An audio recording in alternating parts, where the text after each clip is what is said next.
Cette omelette au four est super délicieuse, facile et rapide à préparer. Vous allez l'adorer. Commençons par ajouter 6 œufs dans un bol. Maintenant, mélangez bien jusqu'à ce que les blancs d'œufs se mélangent au jaune. Ensuite, nous ajouterons 150 ml de lait et 4 cuillères à soupe de farine de blé. Et nous pouvons bien mélanger après avoir ajouté. Assurez-vous qu'il n'y a pas de grumeaux de farine pour éviter que la pâte ne devienne grumeleuse.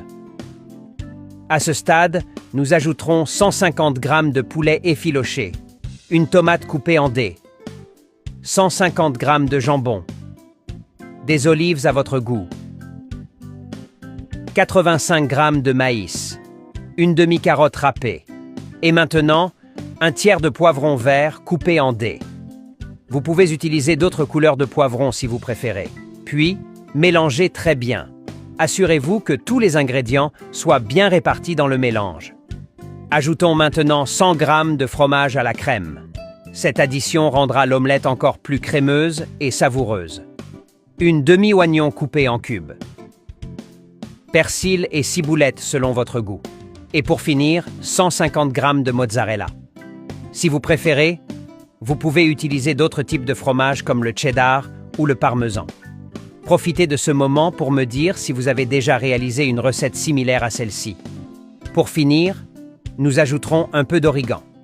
Pour finir, un peu de poivre noir et de sel. Maintenant, mélangeons encore une fois. Il est important de bien mélanger pour que les assaisonnements soient uniformément répartis dans la recette. Si vous voulez, goûtez un peu du mélange pour ajuster les assaisonnements avant de continuer avec les prochaines étapes de la recette. À ce stade, nous pouvons transférer tout le mélange dans un plat allant au four graissé avec du beurre. À cette étape, vous pouvez aussi tapisser le plat de papier sulfurisé pour faciliter le démoulage. N'oubliez pas de me dire de quelle ville ou de quel pays vous regardez. Pour finir, ajoutons un peu de parmesan sur le dessus. Si vous voulez, vous pouvez également saupoudrer un peu de persil haché pour une touche spéciale. Maintenant, je vais le cuire au four à 180 degrés Celsius pendant 20 minutes. Et notre recette est prête. Je suis sûr que cette recette sera une véritable explosion de saveurs dans votre bouche. Partagez cette recette avec quelqu'un que vous savez qu'il l'adorera. N'oubliez pas de prendre une photo de votre plat finalisé et de la partager avec nous.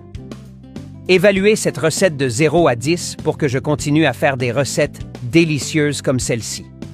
Merci d'avoir regardé jusqu'à la fin. À la prochaine fois.